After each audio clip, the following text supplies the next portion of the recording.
Olá, alunos, tudo bem? Prazer em estar nessa aula com vocês, a aula número 1 de espectroscopia. Para quem não lembra, o professor Eduardo Araújo já deve ter me visto em outros vídeos aí no decorrer do curso. Trabalho nos cursos de exatas da Uninter, especificamente nos cursos de licenciatura e bacharelado em Química. Então, vamos à nossa disciplina, aula 1 de espectroscopia ou noções de espectroscopia. Então, a nossa ideia inicial é, nas primeiras aulas, não necessariamente falar profundamente de espectroscopia, mas em si falarmos a parte inicial. Né? Porque não adianta lá começar falando de interpretação gráfica se inicialmente você não sabe o que é espectroscopia.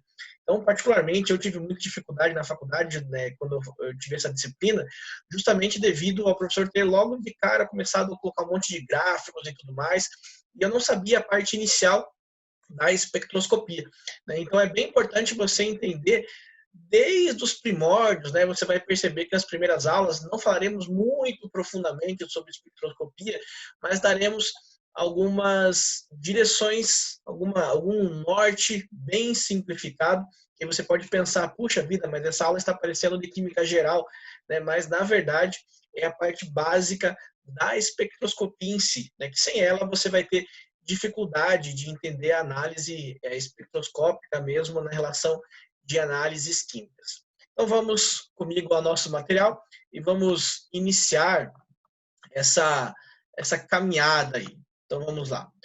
Então, a espectroscopia, então, como eu disse, aula 1, trabalharemos com conceitos mais iniciais. Então, com a nossa conversa inicial sobre essa aula, você já se perguntou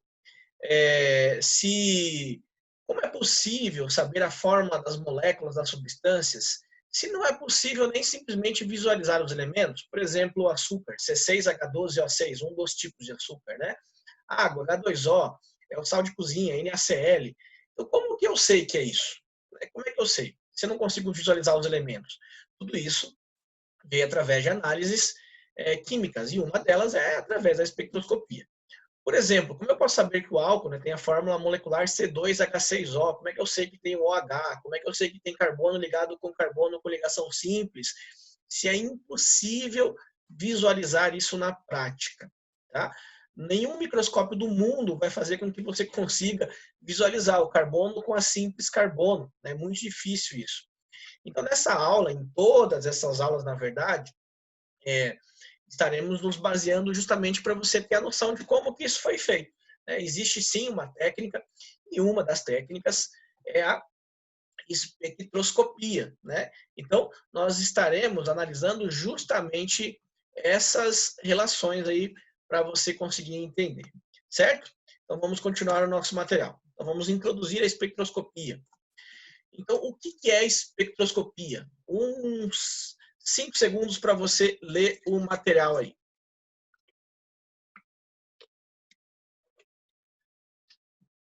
Então, a espectroscopia é o estudo da luz à medida que ela se divide em cores constituintes.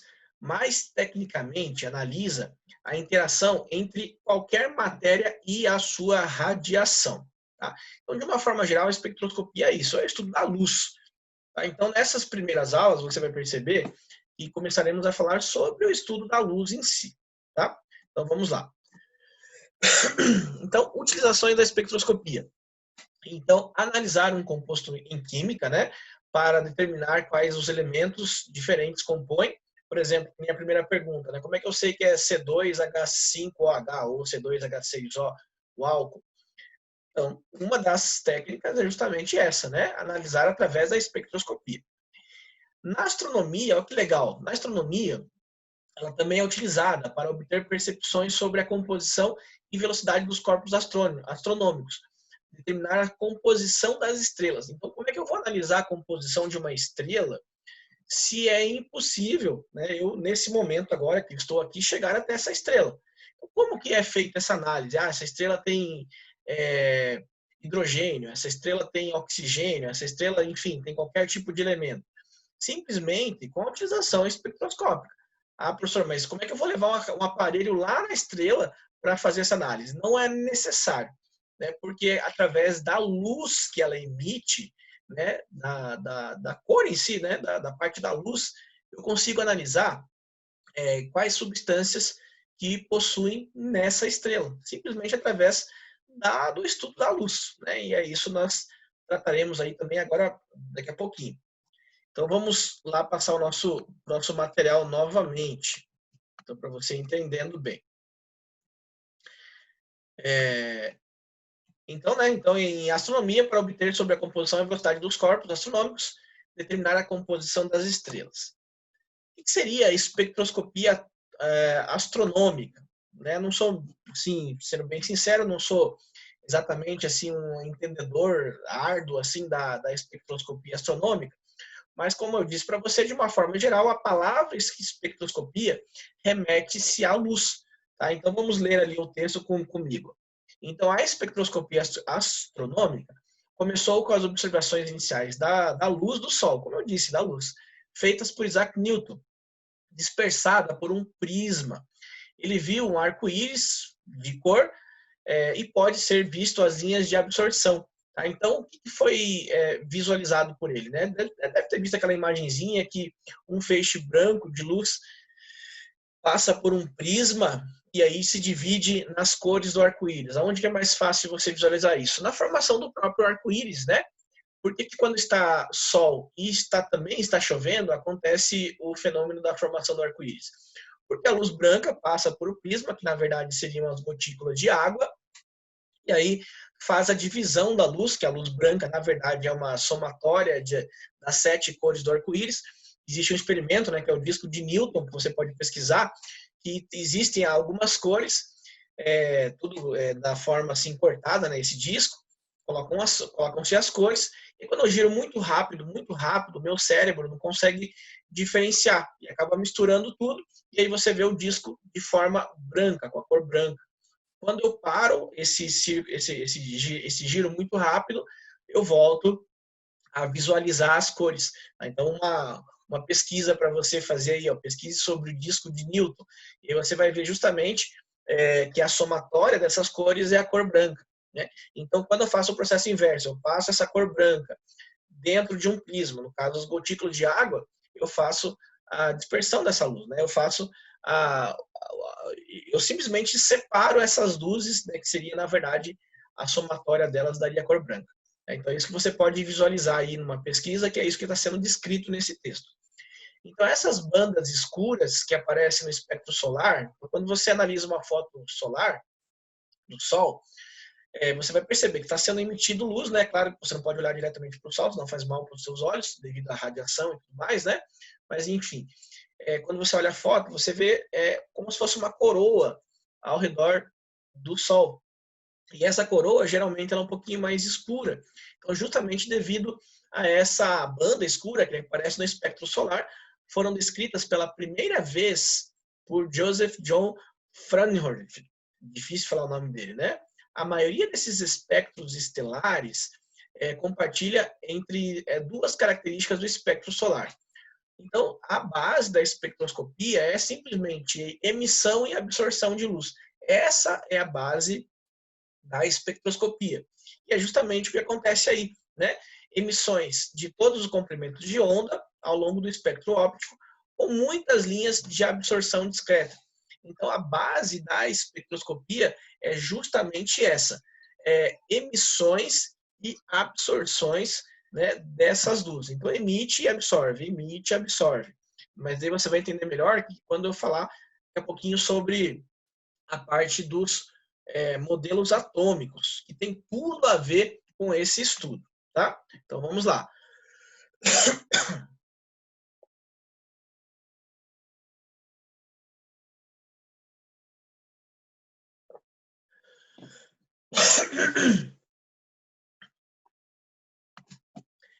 Então, nessa tabela, perceba o seguinte, ó. Existem algumas substâncias, né, que existem nas estrelas, por exemplo, e como eu disse para você, através da cor que essa estrela emite, você consegue saber a substância que há nela.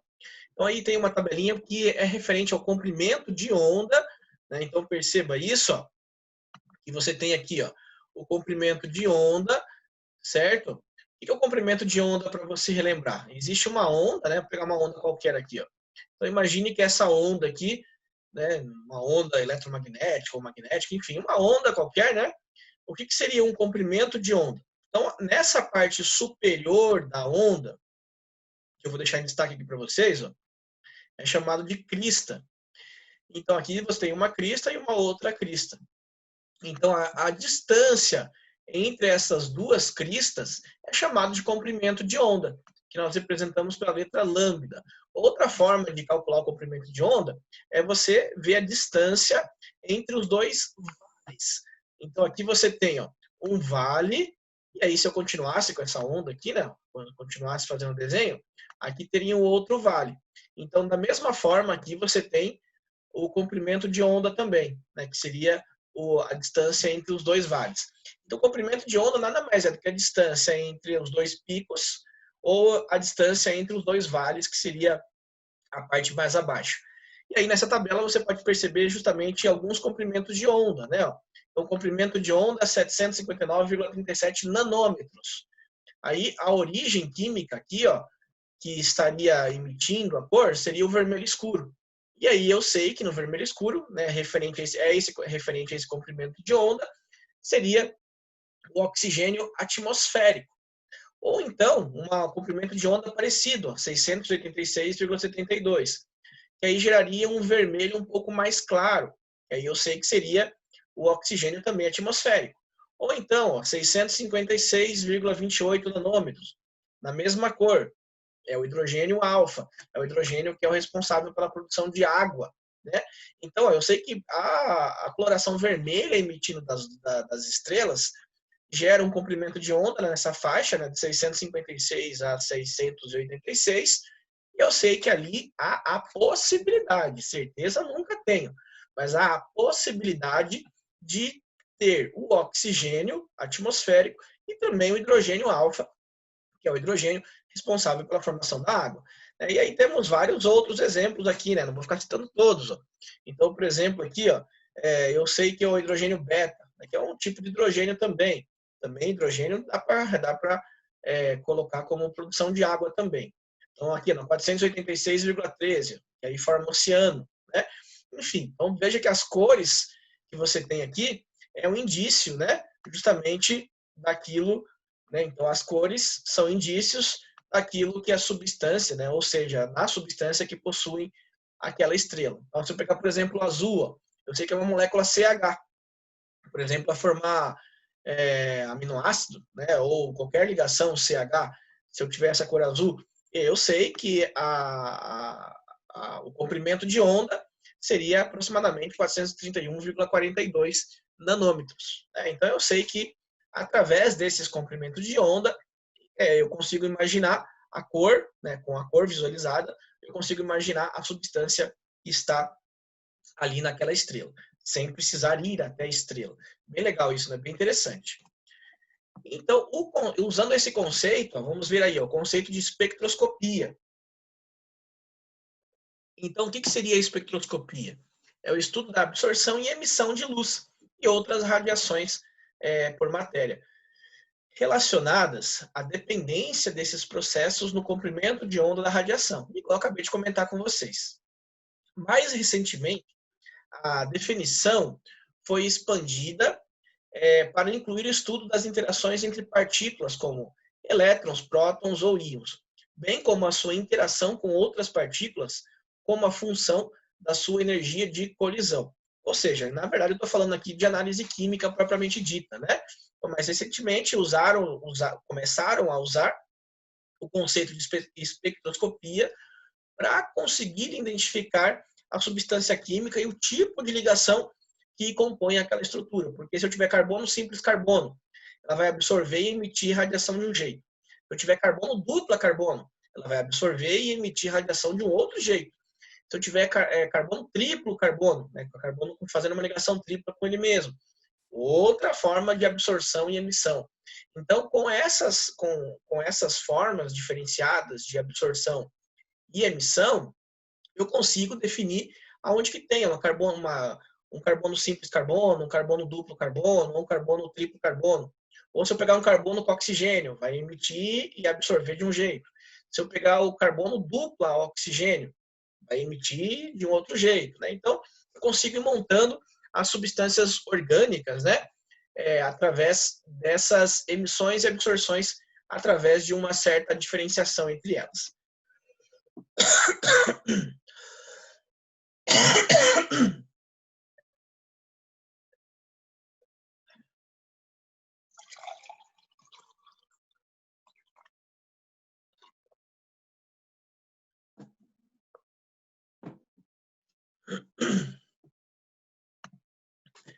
Então, vamos continuar aí. As divisões da espectroscopia, né? Não falaremos de todas nessa aula, na verdade, essa aula é praticamente a ideia inicial, mas no decorrer de todas as aulas, a gente vai falar de uma ou outra aí, que são as mais importantes. Então, temos espectroscopia de massa, espectroscopia de elétrons, espectroscopia de absorção, espectroscopia de emissão, espectroscopia de raio-x e também a espectroscopia eletromagnética, tá? Vamos falar a maioria delas aí no decorrer dessas 6 aulas, tá bom? Mas essa primeira, fique só com o nome, e aí nas aulas posteriores você vai poder aprofundar um pouquinho mais. Mas o que tem a ver a espectroscopia, então? Qual que é a base da espectroscopia? É justamente a evolução da teoria da atomística. E você lembra, né, que começou lá nos anos antes de Cristo, no século 5 antes de Cristo, quinto antes de Cristo, com Demócrito e Leucipo. Então eles pensaram na seguinte possibilidade, né? Toda a matéria é composta por pequenas e minúsculas partes, sendo essas partes indivisíveis. E aí foi denominado a palavra átomo, que no grego significa não tomos divisível. Então a matéria é composta por pequenas partes indivisíveis, denominadas átomos, que seriam as partes menores, a menor parte da matéria em si. Só que isso não é um modelo atômico, tá? Isso é um modelo filosófico, porque ele não imaginava um formato. Ele simplesmente falava que toda matéria tem pequenas partes indivisíveis, chamada de átomo, mas não interessava-se pelo formato desses átomos. Aí começou a vir estudos posteriores, muito adiante, na verdade, em 1803, com Dalton, e ele começou a imaginar como que o átomo seria, tá? Então, até hoje, nós temos leis, por exemplo, da conservação de massa, que usa-se algumas relações de Dalton. Na natureza, nada se cria, nada se perde, tudo se transforma. Foi Lavoisier que falou isso, né? O Tratado de Lavoisier. E com essas relações, elas são baseadas em estudos de Dalton, que diz que a massa dos reagentes, por exemplo, de uma reação química num ambiente, num sistema fechado ou isolado, deve ser a mesma massa que você terá nos produtos. E isso foi alvo de vários estudos, né? Até hoje nós usamos. Então, Dalton imaginava que o átomo era uma esfera, uma bolinha indivisível, sem carga elétrica. Tá? E isso foi feito em 1803. Sem carga elétrica, porque não tinha prótons, elétrons, nêutrons, não tinha nada. Era como se fosse uma bolinha mesmo. Aí, em 1897, o J.J. Thomson, ele já começou a pensar um pouquinho mais em relação aos modelos. Ele conseguiu fazer a descoberta dos elétrons. E aí começou a aparecer a carga elétrica em si. Tá? Ele fez vários experimentos e fez essa descoberta. Aí o átomo ainda era indivisível, né? Só que agora começou a aparecer as cargas elétricas, que eram os elétrons. Então você vê nessa imagem que ele imaginava justamente o átomo desse jeito. Essa parte azul seria a massa do átomo, que é positiva, e os elétrons incrustados dentro dessa massa positiva, né? De forma homogênea, ou seja, todo átomo tinha pelo menos um elétronzinho lá homogeneamente distribuído, tá? Não ficava só de um lado ou só do outro, ficava de uma forma geral. Imagine que é uma massa de pão, por exemplo. Aí você está fazendo a massa, aí você joga algum tipo de algumas frutas cristalizadas, por exemplo, lá dentro. E aí você vai mexendo até com que a massa fique de forma homogênea. Então a massa desse pão seria a parte positiva e essas frutas cristalizadas seriam os elétrons que estão dentro dessa massa distribuída de forma homogênea, certo? Então esse é o Thomson.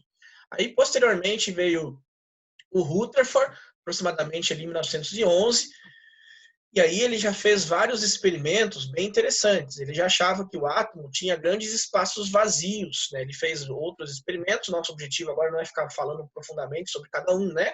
Mas ele fez lá o experimento da lâmina de ouro, usou a radioatividade. E aí ele imaginou que o átomo tem espaços vazios, um grande espaço vazio. E aí no núcleo, a parte central, que ele determinou de núcleo, existia a carga positiva. Por enquanto, não aparecia o nome próton. Posteriormente que veio esse nome próton. Tá? Mas de uma forma geral, só para contextualizar para você, essa parte positiva foi descoberta, então, logo em seguida, que eram os prótons. Então, no núcleo existem os prótons. E posteriormente também foi descoberto o nêutron, que aí falou-se que no átomo central, a parte do núcleo, existem prótons e nêutrons, e ao redor estão os elétrons, né, na eletrosfera, que seria equivalente à descoberta do Thomson. Tá? De uma forma geral, é isso que ele falou. Só que aí acontecia o problema, porque ele imaginava esse átomo aí com cargas negativas, né? Então vamos colocar aqui, ó, cargas negativas aqui, e no núcleo, a parte central, existia a parte positiva. Qual que é o problema disso? Que carga negativa com positiva se atrai. Então, esse elétron ele deveria fazer uma espiral suicida sendo aproximado até o núcleo, e isso faria com que o átomo deixasse de existir, né? Ou seja, se desintegrasse aqui, né?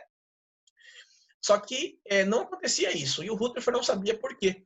E aí, não sabendo por quê, veio um cientista chamado Bohr, tanto que o nome do modelo de Bohr, em alguns livros, é chamado de Rutherford Bohr. Quando falar Rutherford Bohr, é modelo de Bohr.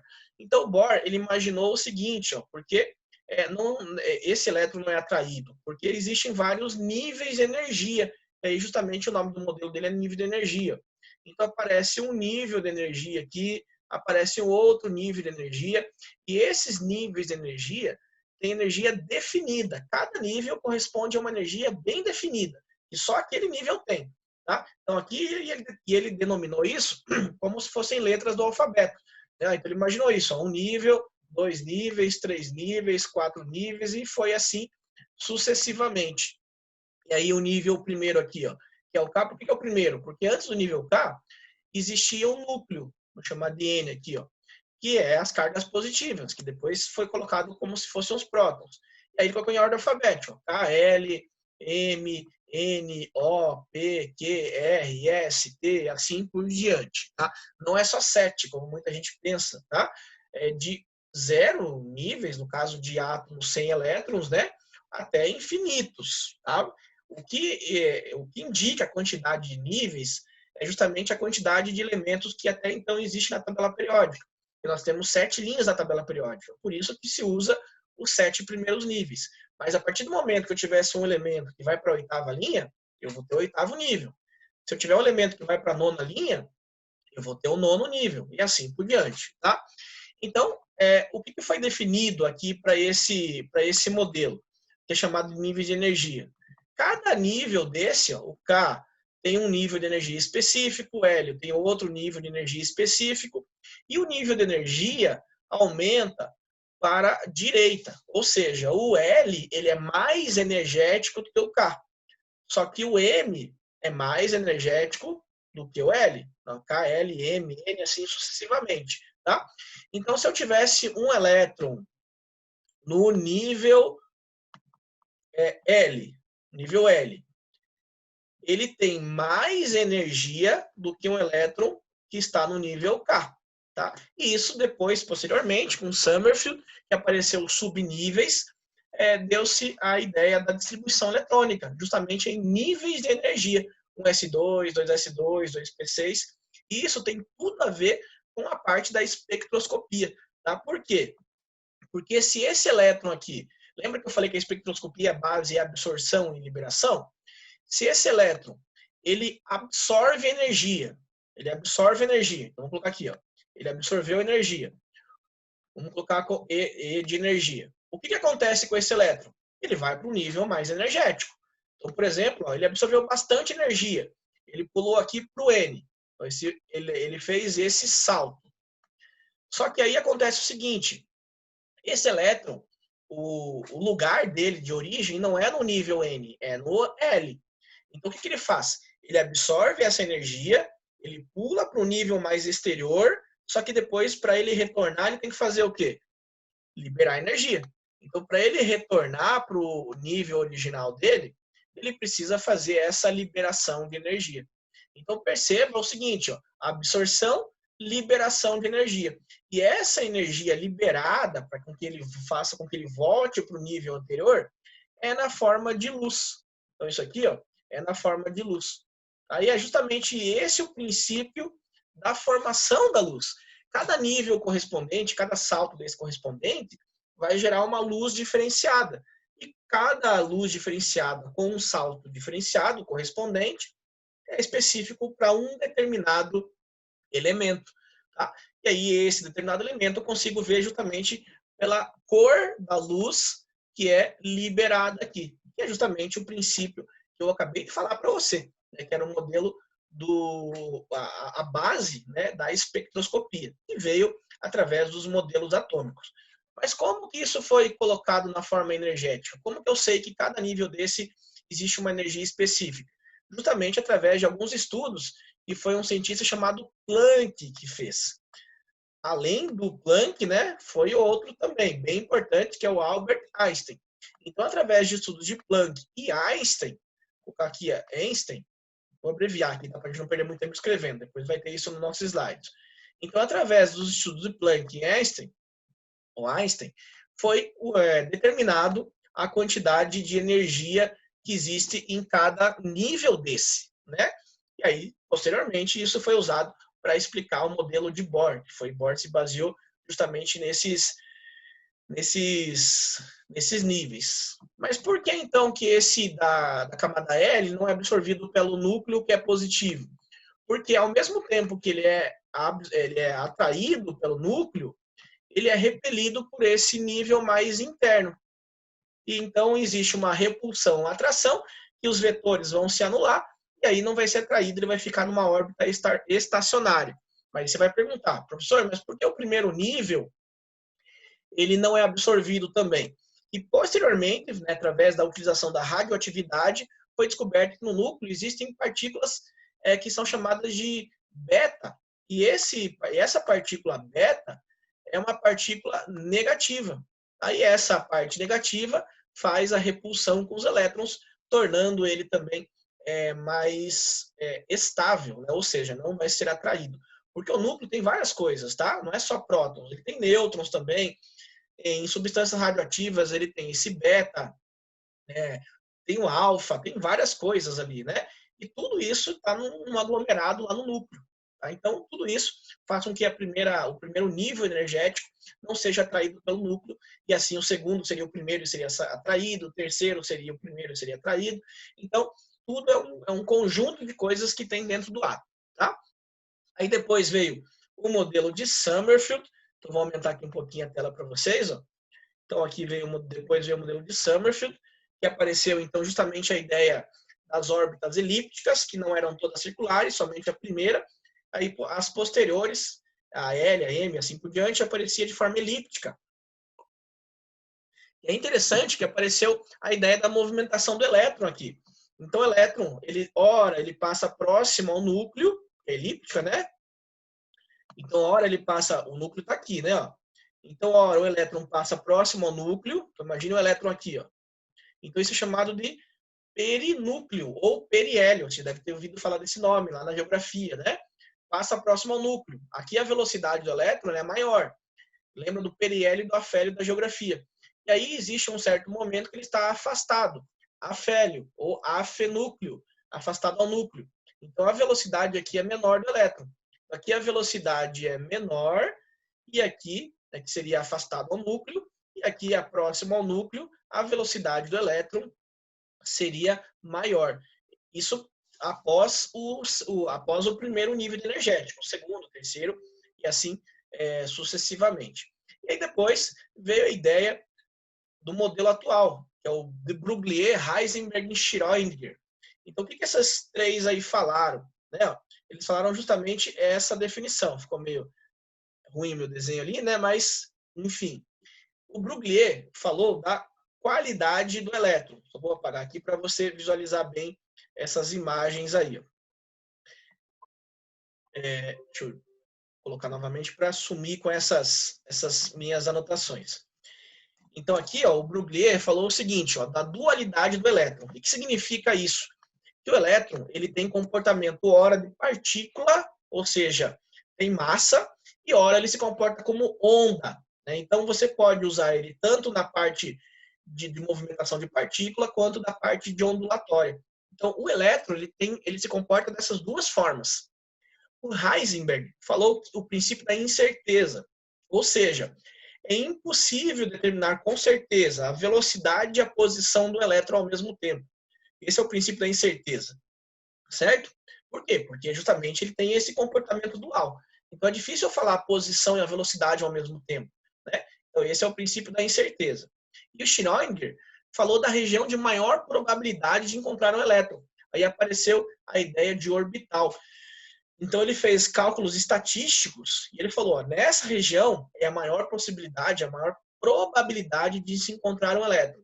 E aí isso foi dado o nome, né, de orbital, que é a região de maior possibilidade de encontrar um elétron. Juntando essas três ideias de Bruglie, do Heisenberg e do Schrödinger, veio a ideia do modelo atômico atual, né, que é o que nós atualmente estamos usando, certo? Então essa é uma breve evolução dos modelos atômicos como um todo. Em relação à descoberta do elétron, que foi a chave principal, justamente para existir qualquer coisa relacionada à luz, como eu disse, foi o J.J. Thomson que descobriu através desse aparelho, que chama-se ampola de Crookes. Então, o que ele fez? Né? Vamos definir aqui. Ó. Ele colocou nesse tubo um gás inerte aqui, ó, tubo do raios catódicos, colocou um gás inerte, ou seja, um gás ali que não vai reagir, e aí colocou aqui um fio cátodo, fio, pensa num fio de bateria, bateria do automóvel, tem uma parte negativa e uma parte positiva. A parte negativa, daquela de pilha ou da bateria, chama-se cátodo, e a parte positiva chama-se ânodo.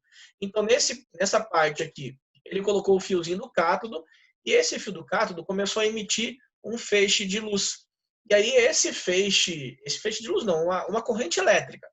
E aí essa corrente elétrica batendo nas moléculas de gás começou a gerar uma luminescência. Então ele percebia um feixe de luz. E aí ele colocou esse anteparo aqui na frente, essa cruz de malta, né? E aí percebeu-se o quê? Que batia e gerava uma sombra aqui. Então essa cruz de malta era gerada uma sombra aqui. Então ele percebeu o quê? Que esse feixe de luz através dessa sombra propagava-se em linha reta. E quando batia na cruz de malta, gerava-se uma sombra atrás. Então foi isso que ele definiu, que esse feixe catódico propagava-se em linha reta.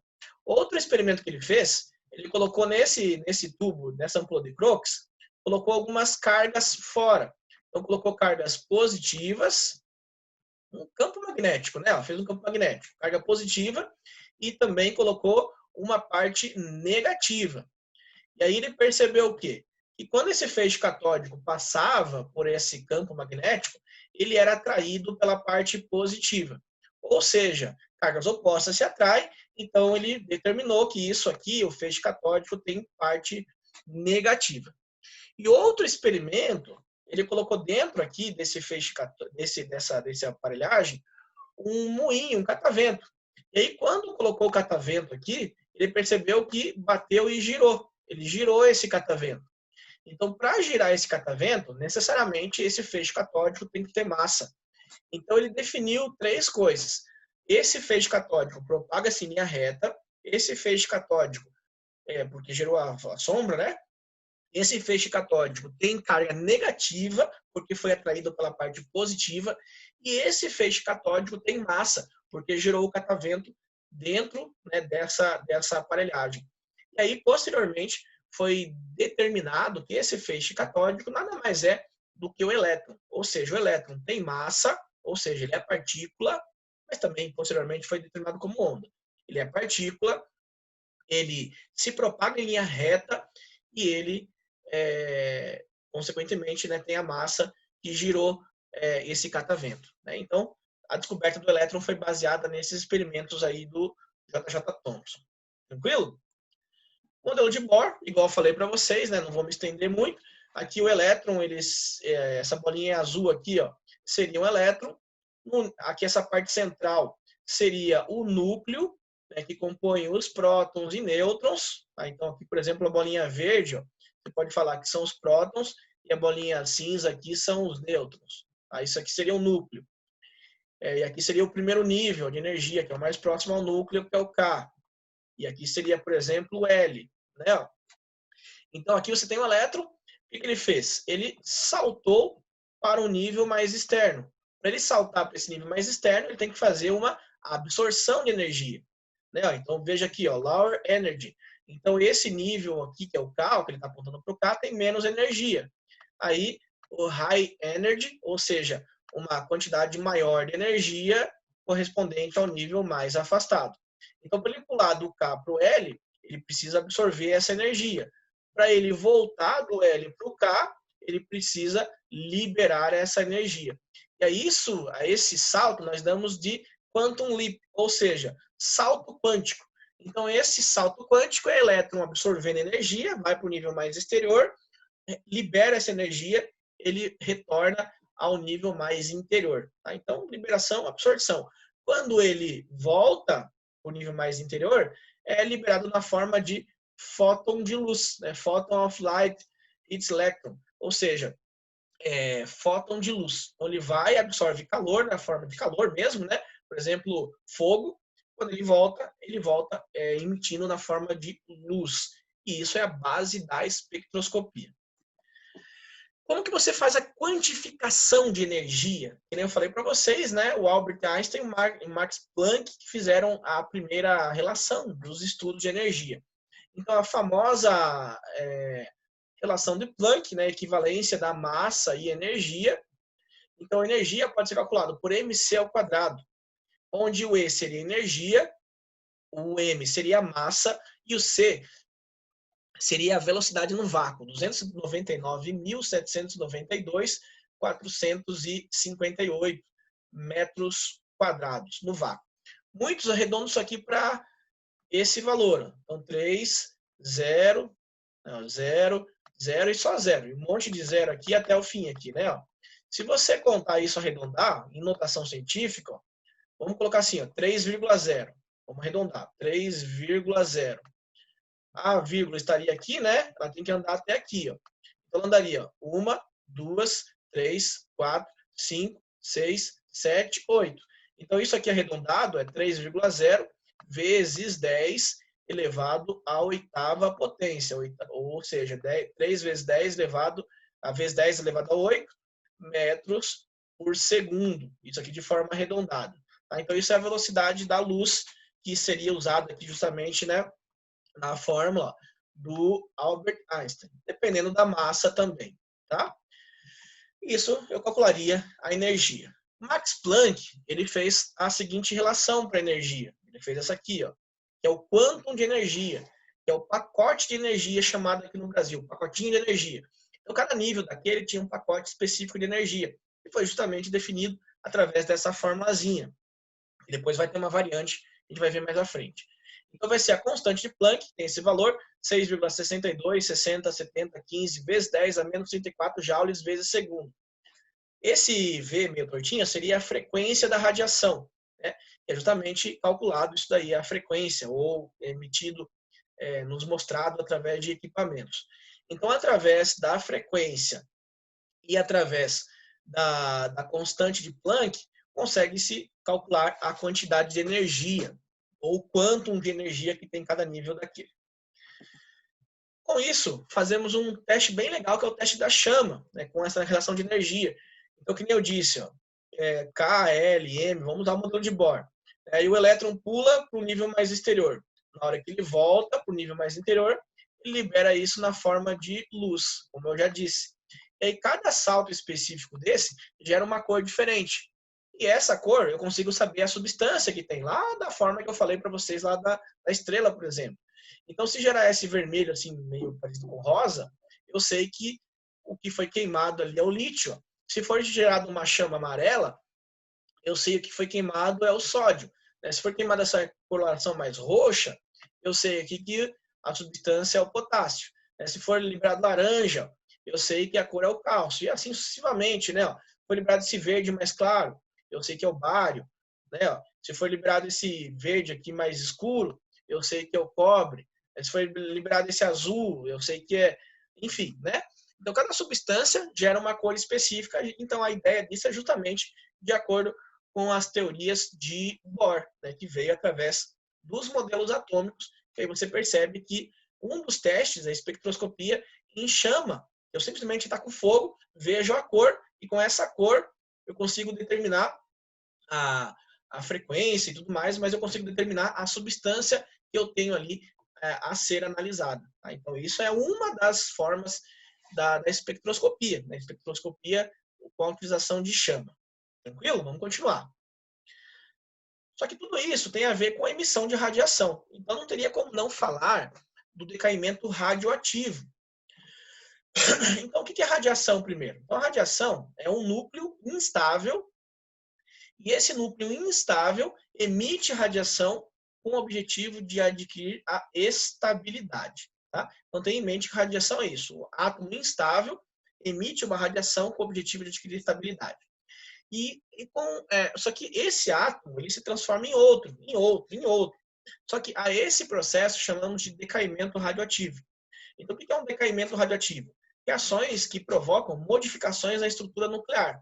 Ou seja, são reações nucleares. Para ele se transformar em outro, eu preciso mexer na quantidade de prótons, que é o próton que define o elemento que ele é. Então, se eu pegar, por exemplo, 11 prótons, já sei que é o sódio. Se eu pegar 8 prótons, eu sei lá, por exemplo, que é o oxigênio, né, que é o número atômico dele. Tá? Se eu pegar 1, eu sei que é o hidrogênio. Então, o número atômico, que é justamente o número de prótons que está no núcleo, é ele que define o átomo. Então, quando eu modifico a parte do número de prótons, eu automaticamente modifico também o átomo em si que eu estou mexendo. Tá?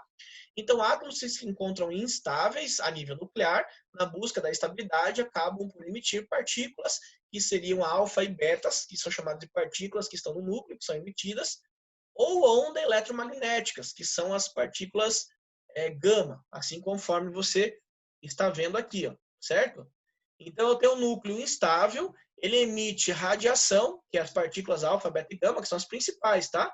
E aí se transforma num núcleo estável, ou seja, um outro elemento em si.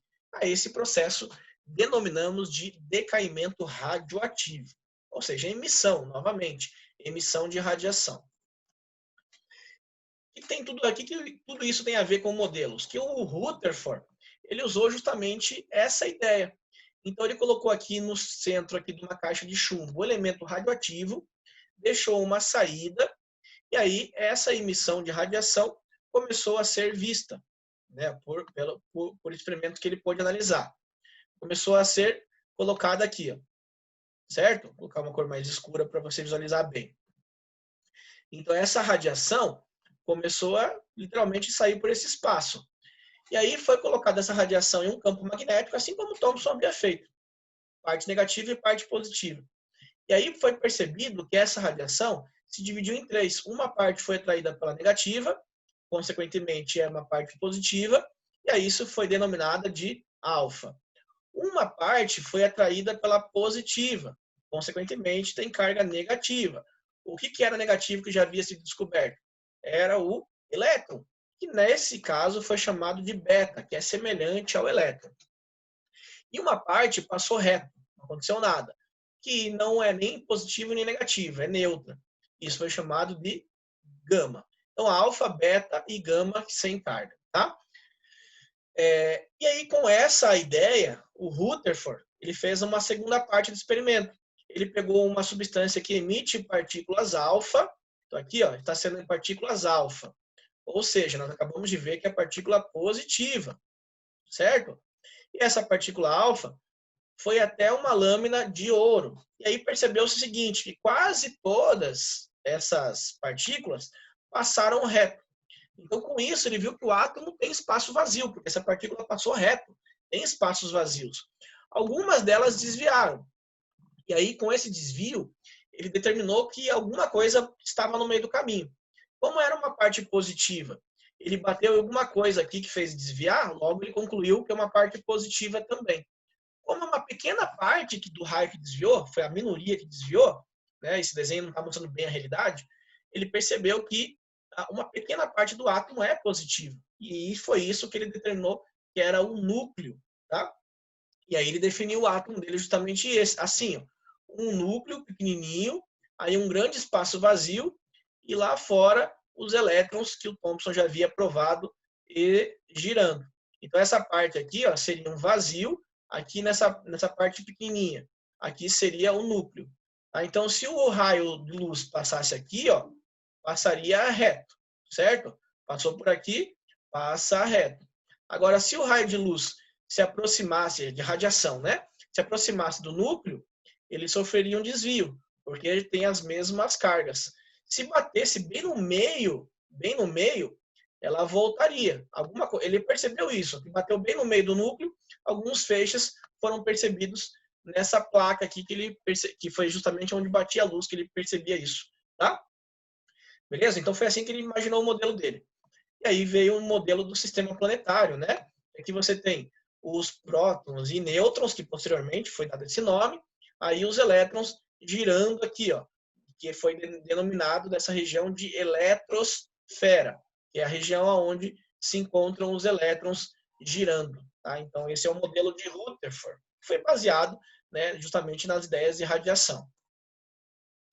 E aí veio a ideia do decaimento radioativo. Você pode visualizar nessa imagem aí. Então, esse decaimento radioativo, conforme eu disse para vocês, imagine aqui, ó, você tem urânio com massa 235. Aí ele está absorvendo um nêutron. Lembre que para calcular a massa de um átomo, que é representado pela letra A, nada mais é do que o número de prótons que ele tem, mais o número de nêutrons. O número de prótons é um número atômico, isso não pode mudar, né? Agora, percebam, ele tinha massa 235. Então, essa relação aqui, ó, prótons mais nêutrons, era igual a 235.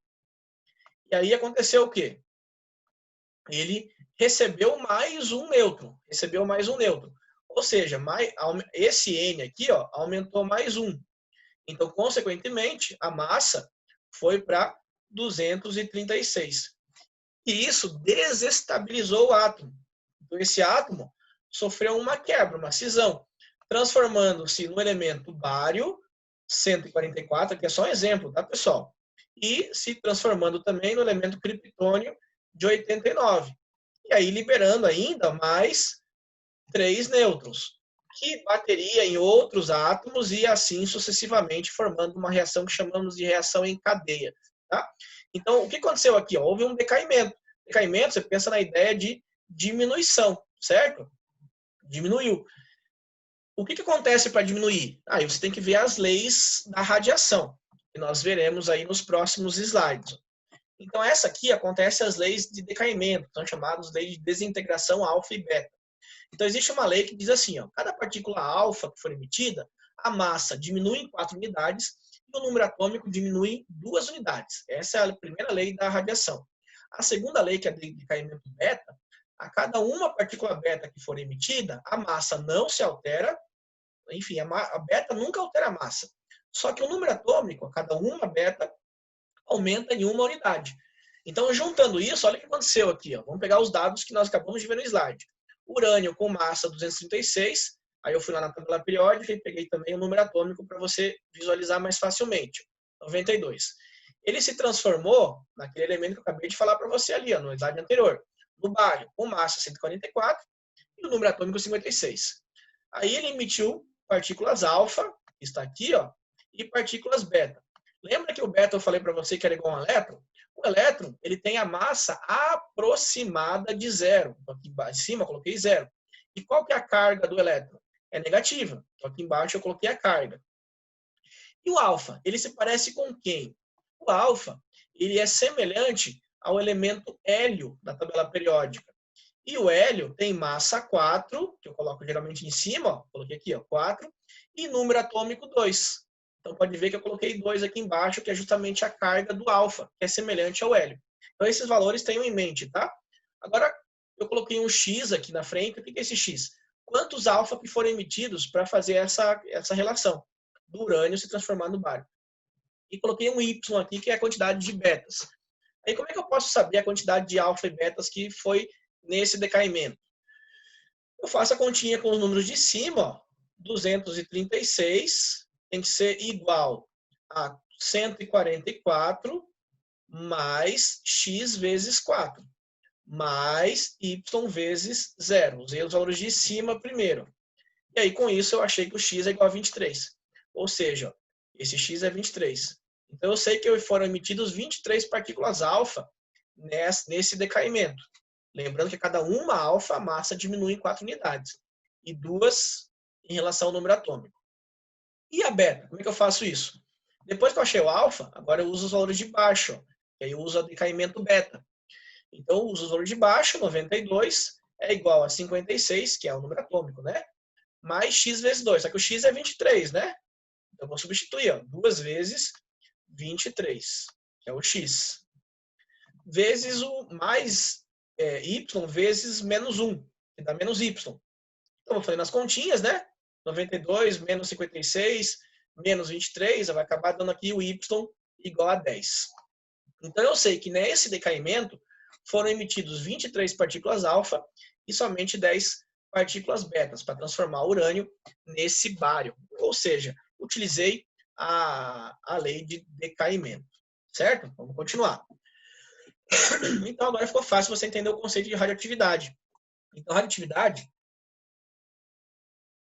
por exemplo, uma curiosidade, foi através do elemento tecnécio, não através dele que foi definido, né? Ele foi definido através da Pierre e Marie Curie, inclusive o termo radioatividade foi uma descoberta que esse casal fez, né? Na verdade, mais fortemente através da Marie, porque o Pierre faleceu um pouquinho antes da descoberta, e ele descobriu o elemento rádio, daí o nome radioatividade. E um exemplo é a produção do tecnécio, que foi um dos primeiros elementos produzidos artificialmente. Então, o tecnécio ele é radioativo, ele é produzido pela fusão nuclear. O que é fusão? É uma junção. A fusão significa junção. Do deutério, o que é o deutério? É um hidrogênio. Tá? Tem 3 tipos de hidrogênio, basicamente, na natureza. O prótio, com massa 1, o deutério, com massa 2, e o trítio, com massa 3. Tá? Sendo que todos eles têm número atômico 1. Então, eles pegaram o deutério, aceleraram num acelerador de partícula, né? Ou seja, jogaram com uma alta velocidade em partículas feitas de molibdênio. E aí eles pegaram esse molibdênio com esse acelerador de partícula e conseguiram transformar no tecnécio. Tá? E aí o tecnécio, o primeiro produzido, ele é instável, né? Ou seja, ele é radioativo. Aí ele, novamente, acontece a liberação de um fóton, um gama, libera um gama, e aí se transforma no tecnécio que nós conhecemos, que aí seria não radioativo, cujo tempo de meia-vida dele é 211.100 anos. Ou seja, o tempo de meia-vida é o tempo que demora para que metade da atividade radioativa seja eliminada. Então, perceba que o primeiro tecnécio é 6 horas, é bem rápido, ou seja, ele é muito radioativo. O segundo, já 211.100 anos. Já não é tão assim, né? Já é um elemento mais estável. Quanto maior o tempo de meia-vida, mais estável ele é. Então, esse foi o primeiro elemento a ser produzido artificialmente pelo homem. Daí o seu nome que deriva da palavra grega teknetos, que significa artificial. Veja a reaçãozinha que fizeram aí. Então, pegaram o molibdênio, transformaram do tecnécio, e aí liberou-se, né, mais um beta. Veja a continha, 43 mais menos 1, né, dá menos 1. Então, 43 menos 1, 42. Tá? Então, ele liberou a partícula beta no início aqui. Ó. E aí, pegou-se esse aqui, né, esse tecnécio, e aí fizeram com que fosse liberado uma partícula gama, né? Uma partícula gama, transformando-se no tecnécio, então, desse que é mais estável, tá? Então, foi isso que foi se feito. Aqui está falando assim, tecnécio metaestável, meta significa mais ou menos estável, tá? Por isso que foi usado esse nome aí. Vamos lá, vamos adiante. E aí, então, começou-se a produção de novos elementos. Então, para criar um elemento, você pode perceber o quê? E simplesmente é através da radiação. Mas de uma forma simplificada, para explicar para você, basta você somar 2 elementos. Tá? Então, se eu quiser, por exemplo, fazer o elemento 47, eu posso fazer o quê? Eu pegar o elemento que é o 40 de número atômico e somar com o elemento que tem 7 de número atômico. E aí eu vou ver, né, se isso vai ser possível, viável, né? Caso seja possível, viável, eu fiz o elemento 47. E aí esse processo chama-se fusão.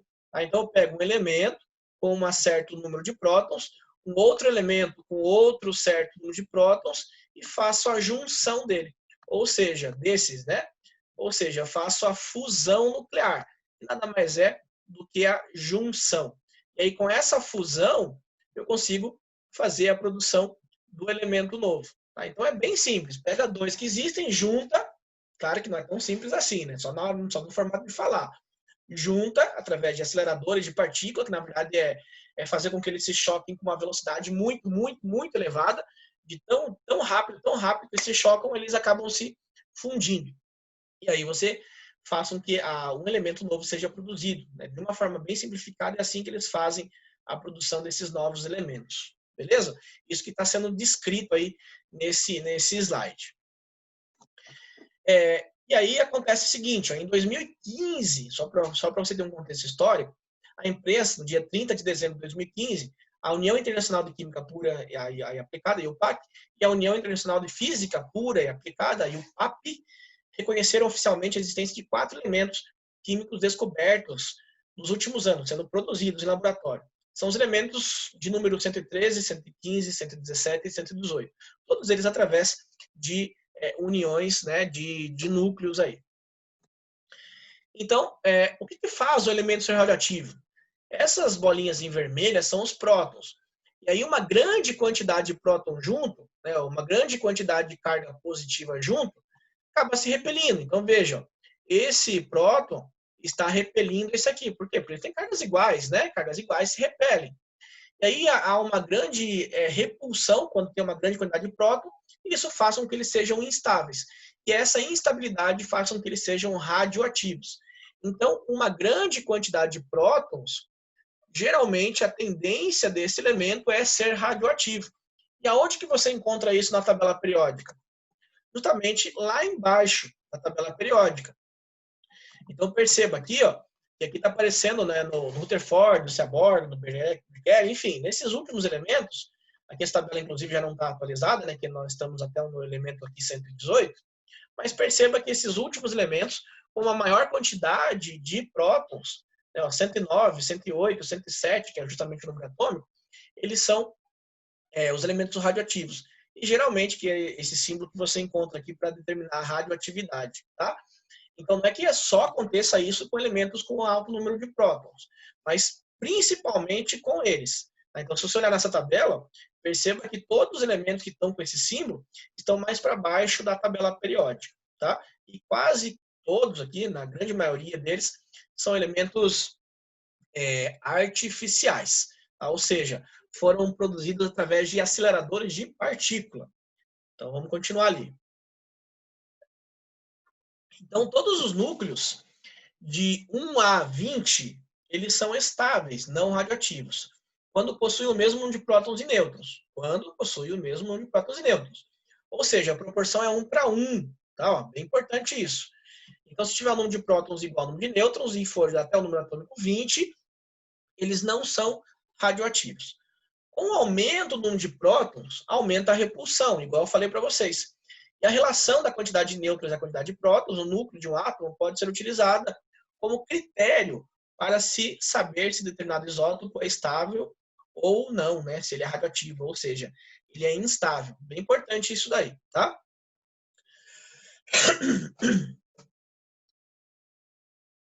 E aí nessa imagem, você tem duas figuras que representam a radiação, uma de fusão nuclear e uma de fissão. O que é a fusão? Fusão, já falei para vocês que é a junção. Tá? Então, aqui, por exemplo, estou pegando esse átomo de hidrogênio com massa 2 e esse átomo de hidrogênio com massa 3. Então, lembra, esse aqui é o deutério, esse primeiro é o deutério e o segundo é o trítio. Então, aqui ó, é o deutério, e aqui é o trítio. E aí você está fazendo o quê? Juntando eles, por exemplo, no elemento hélio. Então veja a massa deles. Ó. A massa era 2 mais a massa 3, deu a massa 4. Opa, 2 mais 3 não é 4, professor. Sim, porque ainda assim ele libera um nêutron. e esse nêutron tem massa 1. Tá? Então, se você pegar aqui, ó, os produtos, o hélio mais o nêutron, você vai perceber que é justamente a somatória das massas dele, né, ó, que é 2 mais 3. Primeira lei da química, lei de Lavoisier. Né, a somatória dos reagentes, das massas, deve ser igual à somatória dos produtos. Isso equivale aqui. Tá? Essa reação é tão importante, se não fosse ela, nós não estaríamos agora aqui, porque ela é a reação que está acontecendo no Sol. E esse processo de fusão nuclear, ele é muito, mas muito energético. Então, ele libera uma grande quantidade de energia, que é justamente a energia que nos faz, né, possível viver, né, que faz possível a nossa sobrevivência aqui na Terra. Tá? Então, e aí existe o processo de fissão, é um processo mais natural. Ele é muito energético também, mas menos energético do que a fusão. Tá? Então, o processo de fissão, ele é muito energético, qualquer coisa relacionada à radioatividade é bem energético, tá? Mas a fissão gera menos energia do que a fusão. Então, a fissão, o que é? Separação. Então, aqui, ó, aqui acontece o processo inverso. Na fusão, libera o nêutron. Agora, na fissão, igual eu havia comentado no slide anterior, ele absorve um nêutron, aí aumenta a massa, esse aumento gera uma desestabilização, rompe os elementos, né, rompe esses elementos em 2 ou mais, né, que geram núcleos, que geram nêutrons, que batem outros átomos, que novamente faz a desestabilização deles. E aí que geram nêutrons e assim sucessivamente. Então, esse processo chamamos-se de reação em cadeia, onde um bate gera nêutron, que bate em outro que gera nêutron, que bate em outro que separa que gera nêutron. Isso gera uma reação em cadeia, que é praticamente impossível pará-la. Tá? Essa reação é a reação que é produzida energia nuclear aqui, né? No nosso caso, por exemplo, aqui no Brasil, em Angra 1, Angra 2, eles fazem justamente esse processo de fissão nuclear. Né? Por que quando acontece um acidente no reator nuclear não é possível pará-lo? Porque a reação em cadeia não consegue parar, não tem um botão para desligar. Ela começou, ela vai continuar. Ela vai continuar até todo o material radioativo ser consumido. Não há como você parar uma reação de fissão. Tá? E a fusão, onde que é usado, professor? Ela gera muito mais energia. Então, já ouviu falar da bomba H? É justamente essa reação que acontece no Sol. Tá? Então, eles estão juntando átomos, que não é normal, né? Juntar positivo com positivo não deveria ser normal e não é normal. Isso faz com que gere uma grande quantidade de energia. Tá? Então, vamos continuar aí. Então, para nós finalizarmos essa aula, né? Resumo que foi visto nessa aula, que o princípio da espectroscopia é a absorção e a liberação de energia. Falamos várias coisas sobre energia. A emissão da energia está ligada à cor de diferentes substâncias, conforme eu disse para você. Substâncias radioativas são formadas por núcleos de átomos instáveis que emitem partículas ou ondas eletromagnéticas dos seus núcleos para adquirirem a estabilidade. Tá? Então, tudo isso foi uma base aí, né? Uma base para você entender bem a parte da espectroscopia. Tá? Então, finalizamos a aula 1 e espero que tenha entendido, né? Espero que tenha aprendido. E qualquer dúvida, né, não deixe de procurar a sua tutoria. Estaremos sempre dispostos a ajudá-lo. Um grande abraço e até a próxima.